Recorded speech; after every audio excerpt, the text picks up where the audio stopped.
Good evening and welcome to Getting to Know Your Neighbor's Faith, Ask Me Anything.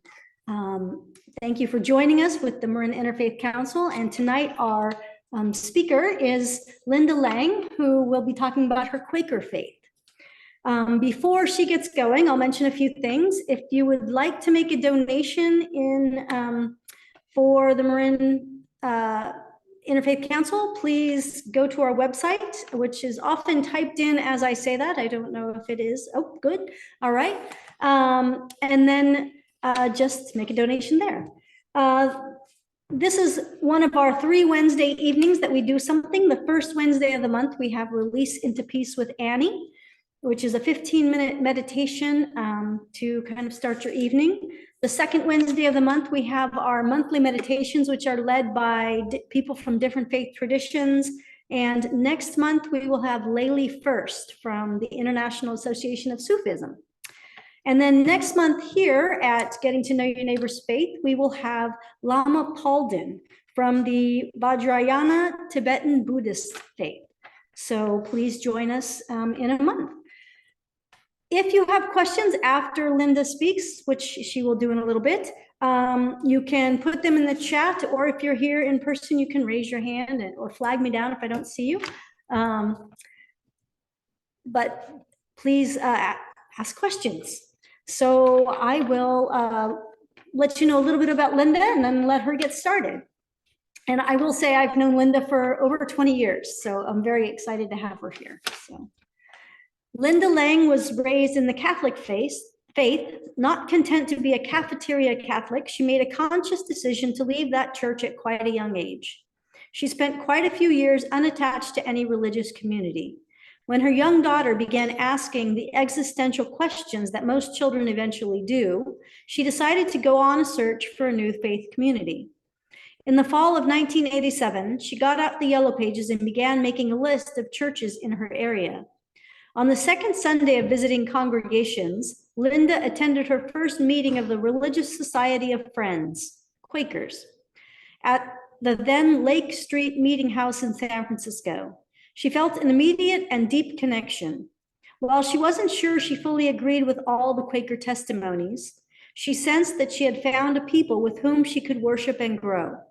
There was familiarity in the Judeo-Christian foundations of Friends.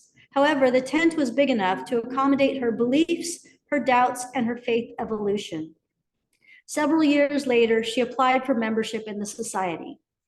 Linda has tried, with mixed success, to let the Quaker testimonies of honesty, integrity, equality, simplicity, community, and peace guide her life. Linda is a retired human resources executive and attorney. She lives in San Rafael, California with her husband, Dan Morgan, and continues to attend Quaker worship with San Francisco friends, most often via Zoom. And with that, thank you, Linda, for joining us, and I'll let you get started. Thank you, Lynn. Thank you. First of all, thank you for asking me. I think this is the first time I've been asked to present outside of a Quaker environment about my Quaker faith. I claim no great historical expertise, and so I'm not an authority in that way, nor am I what we would call a weighty friend. That is somebody who is sort of steeped in tradition and known to give very deep and moving spiritual messages. But I am a practicing Quaker, and I have been for about 30 years. I started attending Friends meeting in San Francisco back in the late 80s. And then, as you said, apply for membership after a long period of consideration. It was, for me, it was not lightly undertaken, but as was mentioned, I felt an immediate connection from my first Quaker meeting. But I was a seeker. That's really that, and that kind of picks up where I'm going to start, which is a very, very little bit about Quaker history and the origins of Quaker faith. Back in the 17th century in England, a very turbulent time in that country's history. There was a lot of social unrest. There was the English Civil War, and there were many who were dissatisfied with the social hierarchy, the church's dominance, the wealth disparity. Sound familiar? That they were experiencing at that time, and were really seeking to find a return to a more primitive, that might not be the right word, but more basic and essential Christianity. that they believe was what was offered by Jesus and his disciples in the first century. And there were many groups that were doing this. Quakers weren't alone, and they weren't yet called Quakers, by the way, but there were many that were doing it. And at that time, those who eventually became known as Friends, then Quakers, George Fox is credited with being the founder of Quakerism, but there were many early Friends who had that role. He happens to be maybe the most well-known. He and his ultimately his wife, Margaret Fell, who were early leaders of the Friends movement in England. George was a seeker. He was very dissatisfied with the church, and he was roaming the English countryside looking for answers, talking to ministers and other religious leaders and trying to find some satisfaction, some enlightenment. He said he was seeking spiritual solace, and he said, there was none among them that could speak to my condition. And he says, and then when all hopes in them and all in men were gone, so that I had nothing outwardly to help me, nor could tell me what to do, then, oh then, I heard a voice which said, there is one, even Christ Jesus, that can speak to thy condition. And when I heard it, my heart did leap for joy. And that was the beginning of his spiritual awakening, enlightenment, in a way that he felt that he could start to begin to connect with the divine in a very direct way.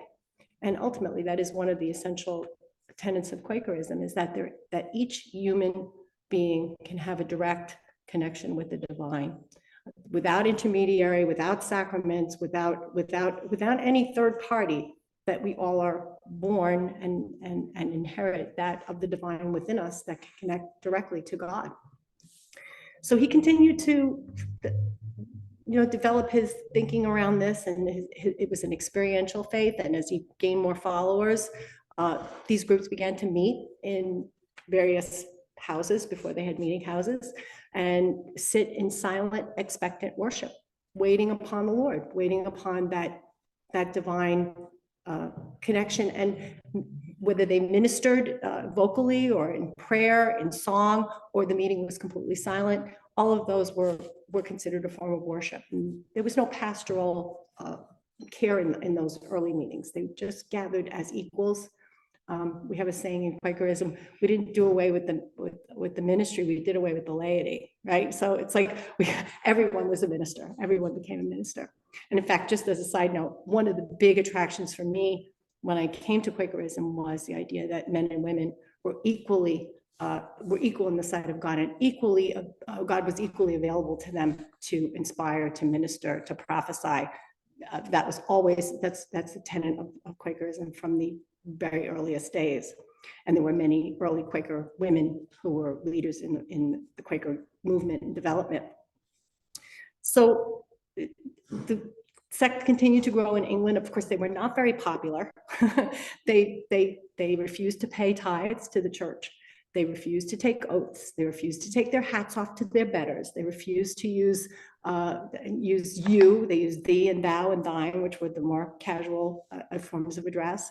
They called the days of the week first day, second day, first month, second month. They did not use the pagan names for the days of the week or the month. So they were considered troublemakers, heretics. They often brought that upon themselves. To be fair, they would often go into meeting houses where worship was going on and disrupt it.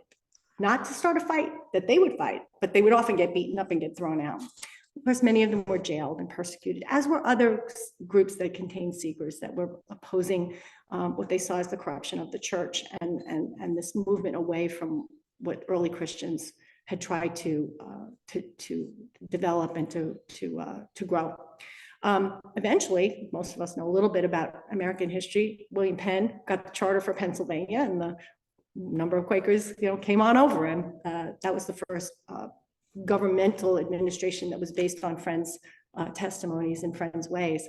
And for a number of years, the colony actually functioned very well that way. It didn't continue, as we know. Things change, governments change, leaders change. But William Penn and the early Quakers in Pennsylvania tried to deal fairly with the Native Americans and to set up a system of government that was actually directed by their faith testimonies. So that's a little bit about it. There's so many ins and outs. As with any faith tradition, we could spend the entire evening talking about the history. We had our share of schisms and breaks and differences of opinion that were often very vocal.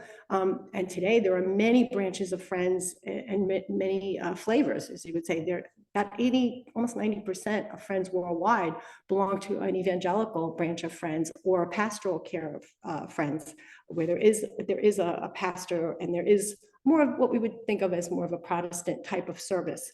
But there are many, many unprogrammed meetings, which were modeled after the early Friends, which is the one that I attend, which is still that sitting in silent worship with expectant waiting, to feel that connection with the divine, to minister if called to do so, and to live by what we call the testimonies.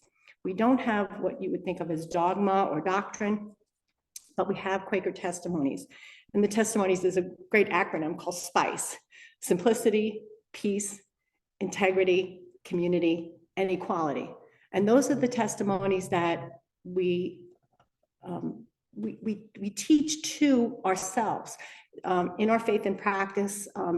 Every geographical group has their own, like, Pacific Yearly Meeting that I belong to, which is the larger body, has the Pacific Yearly Meeting, Faith and Practice. And they'll, groups of weighty Friends will get together and revise it occasionally to write about those testimonies, and then to ask queries about how we live to those testimonies. So I'll give you an example of one, which would be, let's see, simplicity, which is a hard one for me. That's one of the ones that I have difficulty with. How to keep my life simple, and it starts with a quote from Thomas Kelly, who was a friend back in the 1940s, and he says, "Life is meant to be lived from a center, a divine center, a life of unhurried peace and power. It is simple, it is serene, it takes no time, but occupies all our time."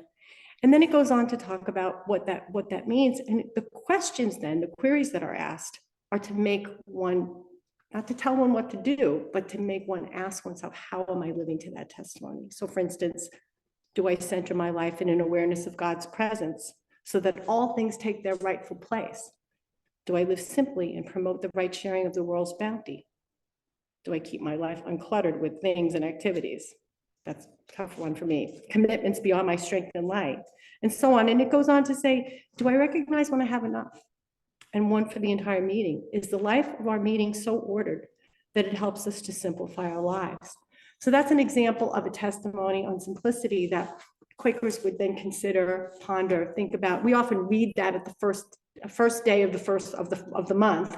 Every month we'll read one testimony and one set of queries, and then just sit with that in silence. And if someone rises to speak, then they rise to speak. To say what's at the core of our beliefs is the life of the meeting. The meaningful worship is the cornerstone of Friends, of Quakerism. And just to back up to say the legal name is the Religious Society of Friends. Early Friends were called Friends after John 15, where Jesus says, "You are my friends if you do as I ask, if you do as I command you." And later they were called Quakers. It was actually a pejorative term because they were considered to quake and shake with passion when they ministered. And so they were, it was not a compliment, but they kind of co-opted it and owned it. And today is perfectly acceptable. It has been for a long time to call Friends Quakers, but it wasn't always a compliment. It wasn't always it wasn't the name they chose for themselves. So today, especially in Northern California, unprogrammed meetings in Berkeley and San Francisco and Santa Rosa exist. There's also a Friends church in Berkeley as well, which is a pastoral Friends church. There's conservative Friends. There are still plain Friends that dress in plain dress. They adopt that dress, maybe not as extreme as we might think of as Mennonites or Amish particularly, but to keep it simple, to keep clothing simple so that it is not a distraction, and that is their choice, and often live in those communities, particularly in the Midwest. We're one of the peace churches like Mennonites and the Amish and others that are have that as one of their tenets, that wars solve nothing, and that we should avoid war and those situations that lead to war, and to work for peace. So that brings us to maybe the social movements of Quakers, if you can talk a little bit about that. So what does it mean when you let your life speak, as we say, let your life speak? If the testimonies are what guide us, those spice, simplicity, peace, integrity, community, equality. Many friends, we talk about the gifts of the Spirit, right? In the scriptures, each person may feel led to live their life in such a way as to act in accord with whatever they feel called to do. I have many friends that are involved in the have been involved in the anti-war movement, those who have been involved in Poor People's Campaign, no nukes, lots of political activity for equality. But in history too, if you look back, the anti-slavery movement, women's suffrage, many Quakers were involved in that. And I don't mean to say there weren't other good people of, we didn't have a market, we didn't have an ownership on this, and have it cornered. And there were plenty of people in the early days that were friends that owned slaves. And there have been friends that have decided that they've gone to war, both from the Civil War up through World War II, not only in non-combat positions, because they felt called that the evil was greater that they had to overcome. So while the peace testimony is key, it has been lived by different Quakers in different ways at different times. But the social, we hear a lot today, people will quote the saying, speak truth to power. And that saying is actually should be attributed to Bayard Rustin, who was a civil rights leader along with Martin Luther King, who, as I understand it, was the first person to actually use that expression in a political sense. And it became popularized. And we say it a lot these days, and lots of people who don't know where it comes from, but speaking truth to power is one of the things that Quakers try to do as a group, as they let their lives speak and live their testimonies of their faith. So, you want to ask me something? Or should I just keep going? Let me see. I can ask questions or you can keep going. I mean, well, I'll just say this, so when I came to Quaker meeting, I didn't know what to expect. I came and sat in the room and I thought something was going to happen, and it was very quiet. And there was no one spoke for, I think maybe somebody got up to speak about 45 minutes into the meeting, but it was like, I was looking around like, what is going on? What are they waiting for? What is going to happen? I learned to so appreciate the silence, and so appreciate the silence even when there are messages between that and that waiting on God's Spirit and that communicating with the divine in that quiet space. We have no outward sacraments. We have no clergy in non-program meetings, and even ministers in pastoral meetings, all are still ministers, and silence and silent worship is still a great part of pastoral care meetings. But I grew to love that time to devote just to that, listening to the inward teacher, the Christ within. And many people will say, well, are Quakers even Christian? Do they believe in Jesus? Well, certainly early friends would have always identified themselves as Christian. Definitely their regard for scripture, for Christ as a teacher and Messiah was definitely strong. I think as branches of Quakerism have grown, there's sort of, as I described, a big tent in terms of how people view Jesus and what he means. And I think that they're more interested, I would say, overall, in what he has to teach us and how we live our lives than defining him as what he is in some heavenly sense. But what is it that we're to learn and to follow? So today, I think seeking that inward light, recognizing that even in very difficult situations where we see people who we think are not good people, they're practicing evil things, according to most anyone's standards, there is still that light of God in them, and to recognize that it exists in everyone, and how it grows is what we try to recognize, that we have the power to do that, is to grow that light and to act in the world in a way that is a living testament to our faith. So that's, for me today, is lots of friends are my friends, both big and small f, and it has served me well. But in my life, I've certainly not done anything perfectly. I can't claim any, that I've graduated to some high spiritual plane, but it has led me on a path that I feel that I have. I've gone deeper, and what I've gone back to in my Quaker practice and my Quaker worship is what I remember as a small child. I think children are very mystical. They have a very strong sense of the mystical and a very strong sense of the numinous and the divine, and they are very tuned into it, and it gets kind of beat out of us as we get a little bit older. It's like the rules start to come into play, words come into play. And what I find is in Quaker meeting, often what I can regain and recapture is that sense of the mystical experience of God, as opposed to some intellectual or even emotional experience. It is more of a almost an embodiment in my body. I can feel it, and that's something that's really reminds me of my childhood. That feeling of awe and wonder that I can recapture and feel again in my grown-up life, in my grown-up spiritual life. So I'll stop there for a minute. All right, well, thank you. Lots of questions, and I'm sure if you have any questions, please type them into the chat and Scott will read them off. Speaking of children, you raised your daughter in the Quaker faith? Yes. How do you do that in silence? Having raised 3 myself. Right. Not easy. Well, we do have a first day school for children. So Okay. the children do usually sit with, I will say in San Francisco meeting, as in others I've been to, the children will join with the grownups for the first, say, 10 or 15 minutes of worship, of silent worship. As they get older, it's their decision and how long they want to stay. Sometimes they get to a certain age, they usually want to stay for the whole meeting. They don't want to go off to first day school. But at some point, adults will shepherd them to the first day school room, and they will have their own lessons there, and then come back and join the meeting in the last 5 minutes or so. And they'll usually have an opportunity to say what they've done or what they've learned. So they begin to learn at a very early age how to sit in that silence, appropriate to their age level, for as long as they're able to, and then go off and do their first day school lesson. Okay. That sounds manageable. It is. And for the little ones, for babies, I mean, often they'll stay with their parents for the whole time. And that's something I learned to love too, is the babies moving and even crying in a meeting for worship when it's silent. That it wasn't disturbing to me. It became part of the meeting. Nice. Now you said you made a commitment. What's involved in that? Okay. Oh, good question.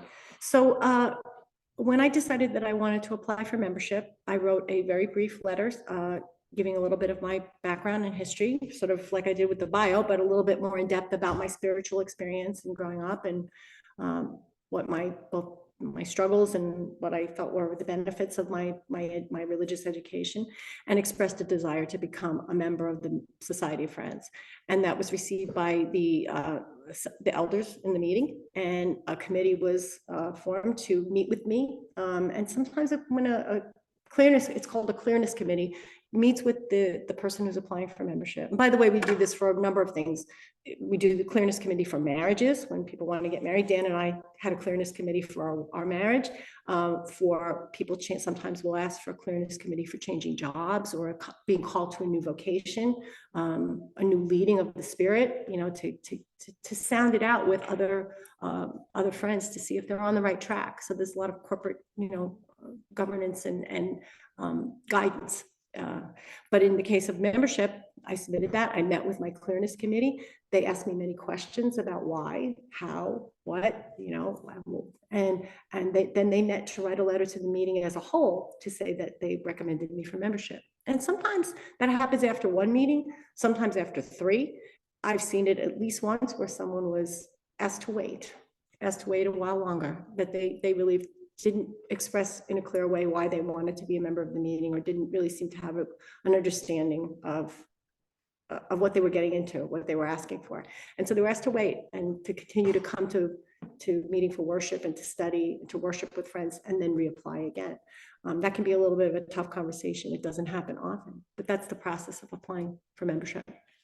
So it's not like a gatekeeping committee, it's more like a discernment committee. Absolutely. Okay. Yeah. All right. While you're on the topic, Linda, could you say a little more about how a clearness committee works? What does it look like? What happens? So, well, I'll talk about when Dan and I had our clearness committee for our wedding. We were gonna have a Quaker. We were not married under the care of the meeting. We were not married in the meeting house, but we had a Quaker in the manner of a marriage in the manner of friends. So there's a little bit of a difference. We actually had it at the chapel on Dominican campus. We were able to use the chapel there. It's a lovely interfaith chapel that we were able to use. But we met with several friends to talk about questions that, you know, I think a lot of couples don't address if they don't have a religious body or a religious tradition that actually asks this of them, is to sit. I know Catholics do it, but I never did it as a Catholic prospective bride, but I know that, you know, just doing an interview basically with the spiritual leader to talk about, do you have the same expectations of each other as a husband and wife? You know, what is the work situation going to be for the both of you? Who will care for parents if they're elderly? Do you want to have children? What happens if one of you gets sick? What happens if you decide that you don't want to support the other person in their religious journey? They're all questions that sometimes in the blossom of a romance, a couple doesn't really think about. They don't think about when they're going to hit those rocks in the road, as every marriage does at times. You know, how will you handle it? But particularly in a spiritual way, what is your spiritual orientation to solving those kinds of problems? And so the clearness committee helps elicit, you know, ask the questions and elicit those answers, so that if it hasn't come up, it's like, maybe we better talk about that a little bit more. Think about how we would handle that kind of a situation. So it's very helpful in terms of thinking about, you know, there are things we always think about, or especially as we were a more mature couple, we'd been married before, you know, we'd seen what we'd done wrong probably, and wanted to know what we didn't want to make the same mistakes. But there are always things that you don't consider fully, and they can of course become really problematic later on. So that's how a clearness committee works. It is not to tell the couple what to do, or in the case of membership, to tell them not to be a member, but to make sure they consider that they know what they're getting into, and to answer the questions for themselves as to how, with the guidance of spiritual guidance that they can get from friends that have more experience, how they'll handle it. So like I said, it can be, especially I've seen in the case of people changing vocations, it can be many meetings that people will ask their clearness committee to continue to meet with them to really make sure they have clarity on how they want to move forward. And sometimes they decide to lay it down for a while. It's not timely. It's not right. And now, does the person requesting the committee, do they choose the individuals, or is it chosen by the body? Is it how do you, who is on it? Who's on it? It can be a combination of both. So one might ask, like, for instance, say a couple it didn't happen in our case. I did know the person that I asked, one person in particular I wanted on the committee, and he was very willing to do it. And he's a very long-term successfully married man, and he is a longtime Quaker. And I respect his, when he ministers in meeting, I always listen carefully to what he has to say. So I knew I would value his opinion. But it's usually a combination of the two. The committee can be appointed for say it's through ministry and oversight. They will ask several friends to sit on a committee, but often the person asking for the clearness committee will say, I'd like Lynn to serve on my committee with me. Would that be okay? And Lynn gets asked if she wants to do it. So it's usually a combination of the two things. Before I go into those, so a Quaker meeting, are they normally weekly, or are they monthly? They're weekly. They start in silence. Do you ever sing, or does anyone, I mean, you know, because obviously music comes from the soul. Sure. So first of all, there is a meeting every Sunday. And as I said in my bio, I've been attending my Zoom more often than not, although I'll be going in next month for a meeting for worship on the occasion of death. We had a death in the meeting, and we'll have a memorial service for a person who's passed, and I'll be there for that in person. But a meeting begins in silence. Some meetings have a tradition, as ours does, on the first day of the month. We read one of the testimonies and the queries that go along with it. We'll usually ask people, we do recommend that people sort of give silence in between messages, no matter how much talking there is or how much vocal ministry there may be, to allow for silence in between.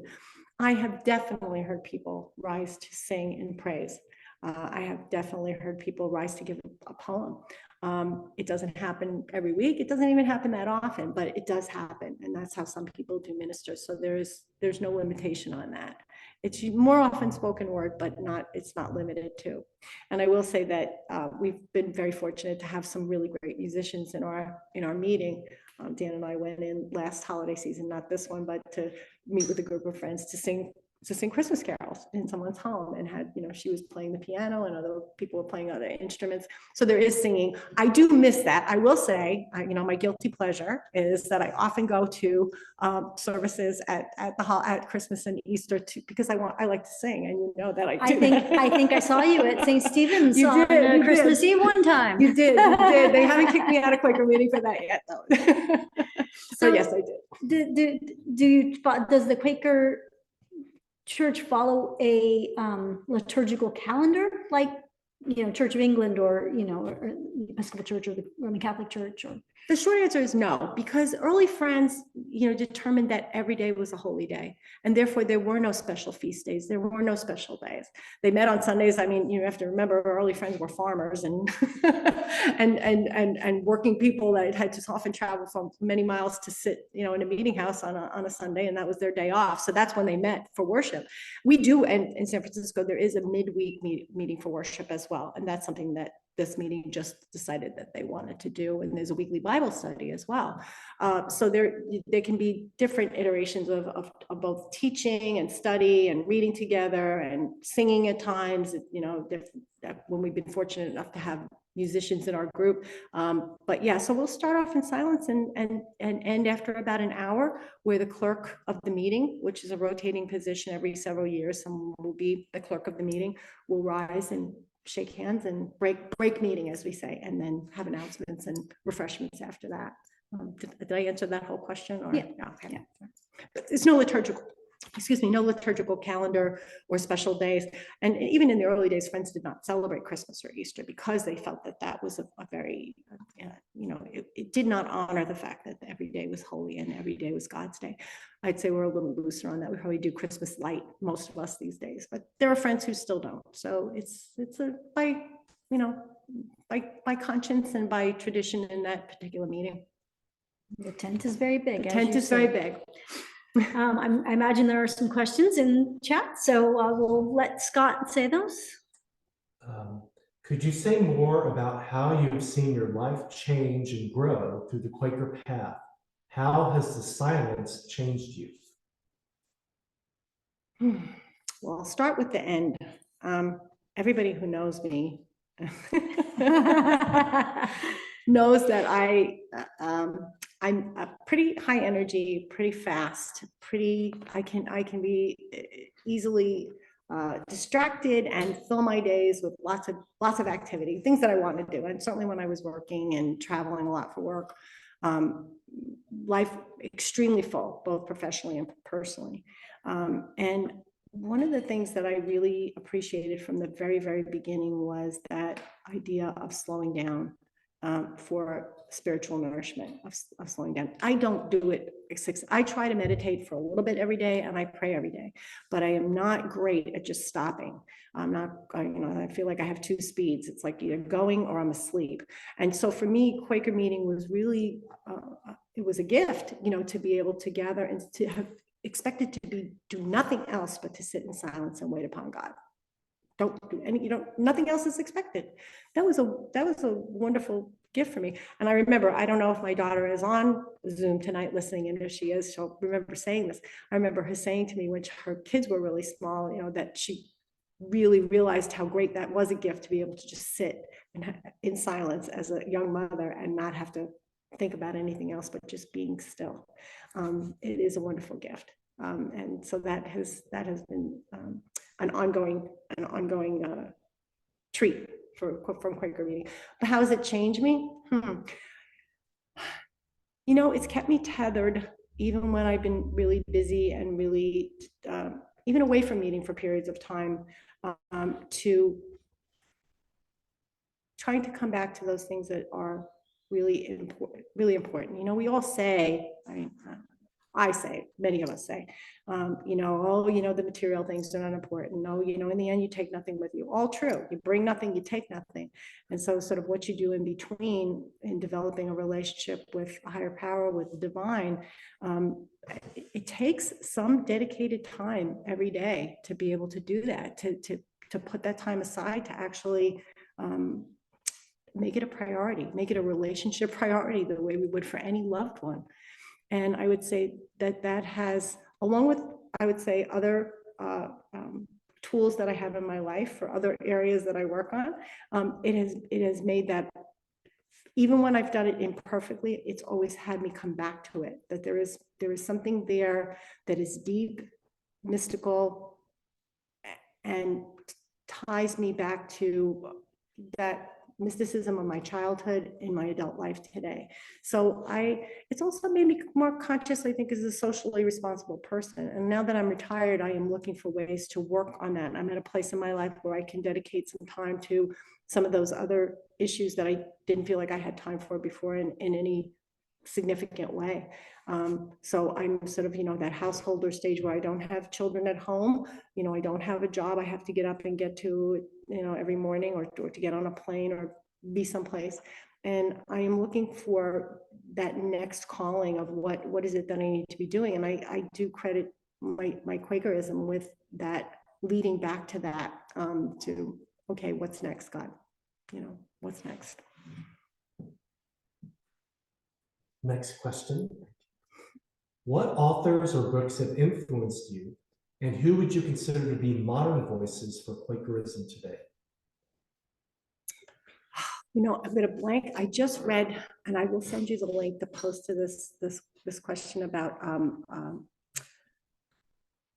a friend recommended to me when I was thinking about how I was going to prepare for this, recommended to me this very short pamphlet, and it was written by a friend. And I'm sorry, I'm having a little senior moment. It was written by a friend in the form of 8 letters to a person who was interested in Quakerism. So he's writing it as if he's responding to a letter he's just gotten from this woman, a question: history, form of worship, the social movement of Quakers, and so on. And in a very concise way, and in light of his own experience, he talks about to each of those questions and tells her about what he's learned.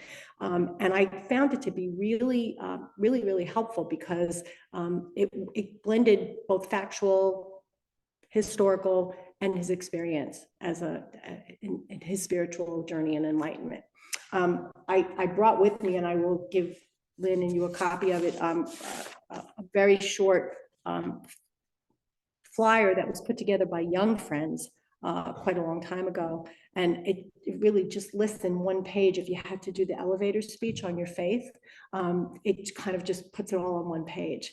And I really like it a lot. And I like this paragraph at the end of it, where it says, our experience as friends teaches us that seeking the truth about ourselves and each other leads us to a place of clarity and unity, a place where everything seems right and real. And it goes on to say, quotes from George Fox, you will say, Christ saith this, and the apostles saith this, but what canst thou say? Art thou a child of the light, and hast thou walked in the light? And what thou speakest, is it inwardly from God? So I have in my faith and practice, and as in any faith and practice, there are many quotes from many spiritual leaders, many friends that have written over the years. And I find that this faith and practice, I would highly recommend it if anybody wanted to know more in depth about friends, because I think it gives both the history, samples of friends over time and their spiritual journeys and evolution, and also practical advice on, running a business meeting. We talk about, coming to unity. How does one come to unity and making decisions in a business meeting? What is a memorial service look like? Your question about a clearness committee. How does a clearness committee operate? This is sort of like the how-to book, but not in the sense of thou must do it exactly this way. It's a guide. People like a modern writers too, maybe like Parker Palmer? Oh, for sure, yeah. For sure, Parker Palmer is, certainly very well known. And there are a lot, but there are so many that I probably will say that Parker Palmer is one I've actually read cover to cover some of his books, but many of them I've read excerpts, more out of Faith and Practice, or there's a video that comes out monthly called Quaker Speak, and it is a lovely short 5-7 minute video about a Quaker topic, something that's going on in the Quaker world, but often history, social movements, political activity, and things like that. That I would recommend it. You can just Google Quaker Speak. Next question. Yeah. During your meetings of silence and meditation, is there any person who leads the meditation, a teacher type person? No, I would just go back to as I explained about, as we gather in the room, the meeting starts when the first person enters and sits in silence, right? So as people gather, our meeting happens to start at 11 a.m. on Sundays. People gather, they sit. There may be people appointed to do, as I said, a reading on a first day, the testimonies, the queries. The clerk will break meeting, but no, there is no one who is leading it. In an unprogrammed Friends meeting, there is no leader or preeminent clergy person in the room. All are ministers.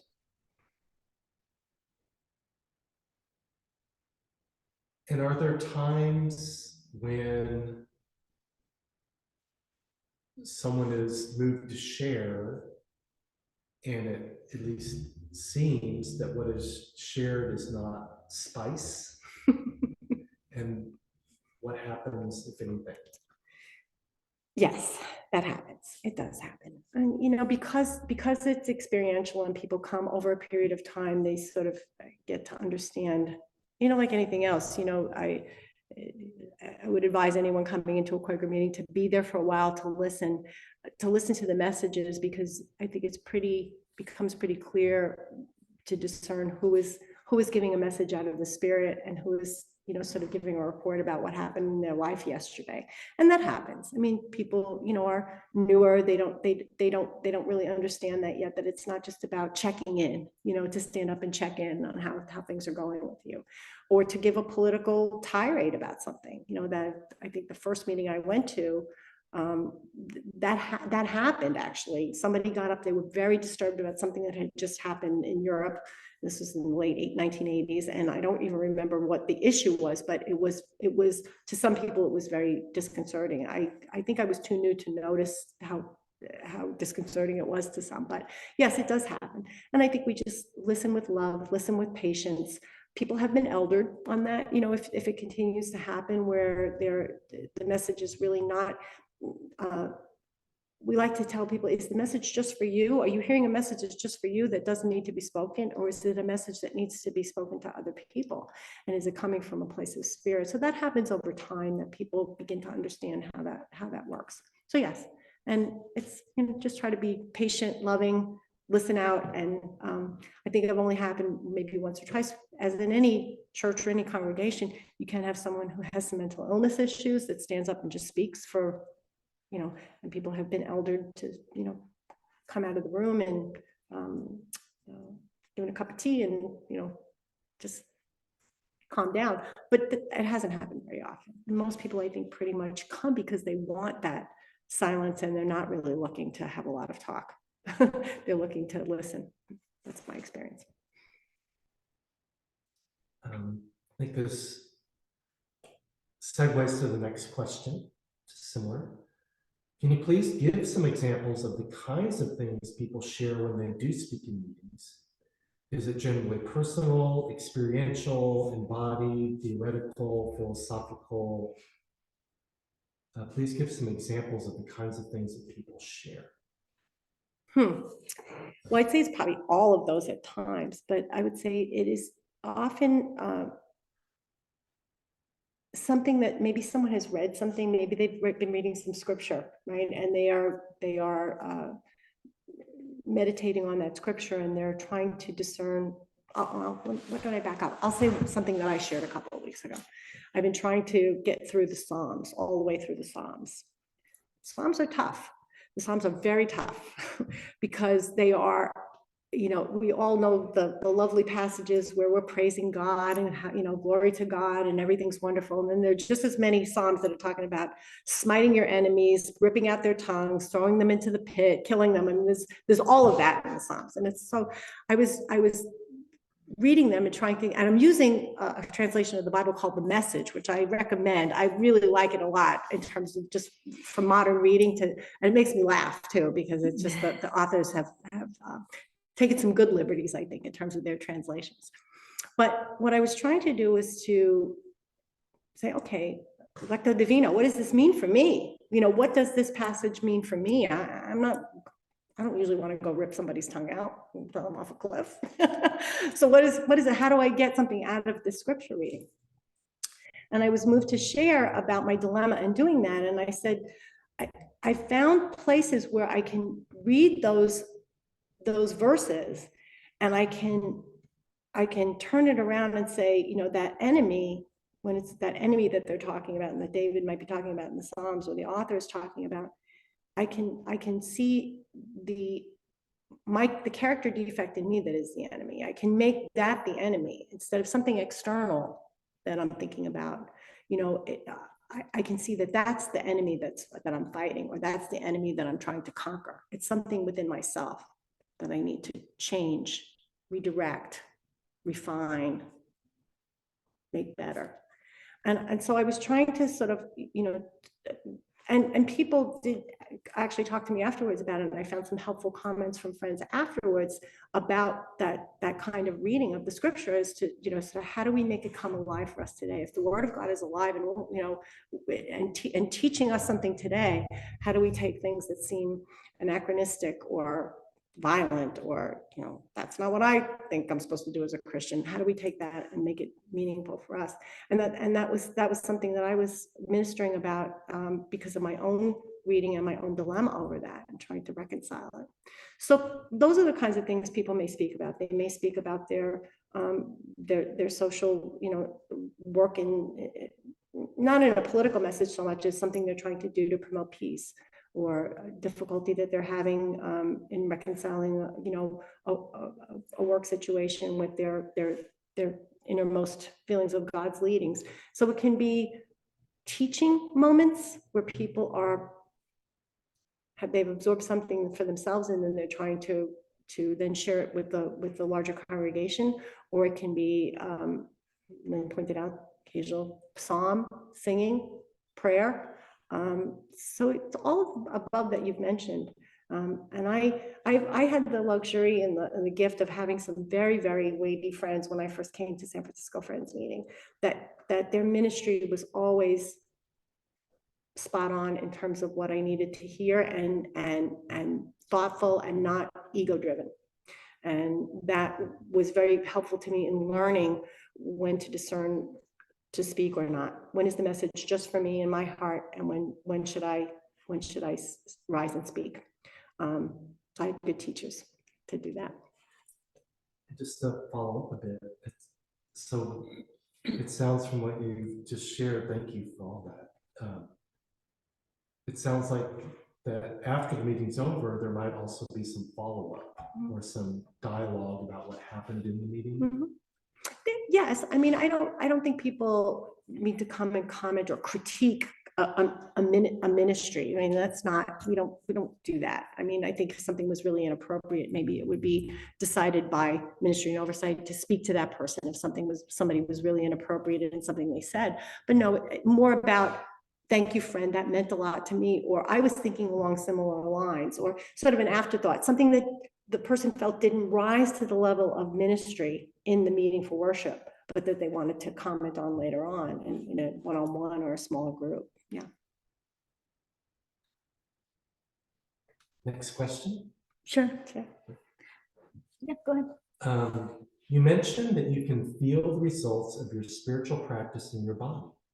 Is there an element of healing in the Quaker practice?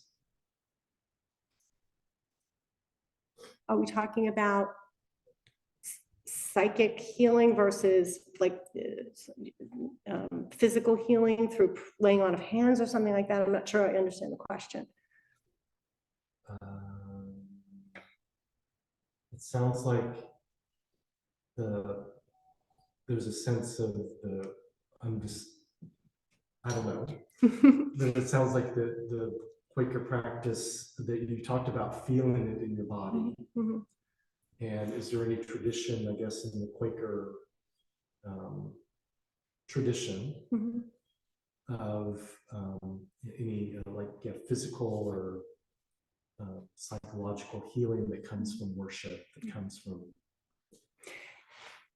No, I mean, I would have to research to see if there'd ever been any practice of that in any times past. I'm not aware of any. I don't think so. It's certainly not something I've ever read about in laying on of hands or physically trying to touch someone to heal them, but certainly praying with people.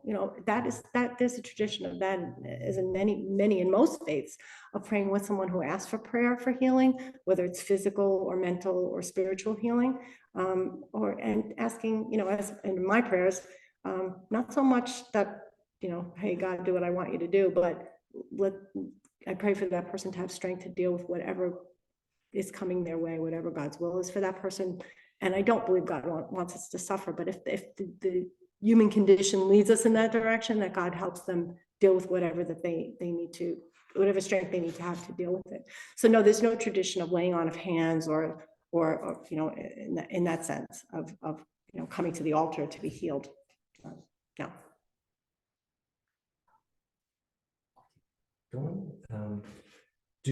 What are beliefs about what happens at or after death? And do Quakers believe in a day of judgment after passing? I was looking at this because I knew this question would probably come up. And I have never heard, any Quakers talk about you're going to hell. Never. I think that the views of afterlife are probably varied. I think there's very much a focus, and maybe we have something in common with Judaism in this respect, of how are you living your life more than what are you going to get when you die. So I think that this idea of heaven or damnation isn't really, that Christ came for all and all are saved through him, whether one calls oneself a Christian or not. And there's something I will read by John Woolman at the very end, if I can, that in all times and all places, there have been people who have had that heartfelt connection to God, and whether they, before, during, or after the time of Christ, they have the ability to have that, to be saved in God, in God's mercy, and only God will know that. But what happens when you die? For me, what I've come to is, I don't know, but because I believe in a loving, divine presence in my life, I can only think that it will be for my good. I don't know what it's going to look like. I don't know whether it's going to be that I'm actually going to retain my individual consciousness and I'll see my mom and dad and all my loved ones. I don't know for sure if that's going to happen. I just know that if I can be loving towards my child, my grandchildren, the love that I have for them, and anything that I would do for them to make them safe and happy, to rescue them, to do whatever it needs to be done for them, I can't imagine that God would do any less for us. And so for me, I don't have fear. I think I just watched a movie this past weekend on Netflix called Come Sunday. I don't know if you've heard about it. It's a fictionalized account of an evangelical preacher who actually winds up coming to understand that he doesn't believe in hell anymore, and what happens to him in his church. It's a real story about what happens to him in the church. He gets kind of, kicked out because he's not preaching that one can only be saved one way. And as Quakers, we don't believe we have a corner on the truth. This truth exists, and it has existed in every good heart and every heart that's open to God, in or out of a faith tradition. So I don't know. And I guess I'm not so worried about it anymore than I used to be when I was a child. I was terrified as a kid, At least Catholics had purgatory. That was our saving thing. We had purgatory. A lot of traditions don't use, it's either or. You're either in heaven or you're not. But we had purgatory, so you had a chance of getting out. Well, a question before, and then we'll close with what you want to read. For someone coming for the first time to a meeting, how long does it last? Oh, okay. Usually it's about an hour. We start at 11. We usually close close to 12 o'clock. Occasionally we'll go a few minutes over, but not much. And then there's announcements and usually social time after that for the meaningful worship on first day, on Sunday. So there is a timekeeper of sorts? That's the clerk's job, is to close meeting. And you know what can happen sometimes is if someone does rise to share, minister at the near, like say it's a minute to 12, you know, we'll usually hold meeting, you know, in silence for a little bit after that. We don't just pop up because the clock strikes 12. We want still folks to be able to absorb the message and sit with that. And so, you know, run over, but not, most people are pretty good about watching the time, and the clerk's job is to end meeting by reaching across and shaking hands with the person next to them.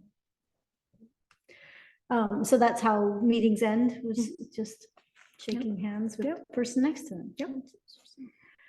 All right, so tell us what you have to read, or what.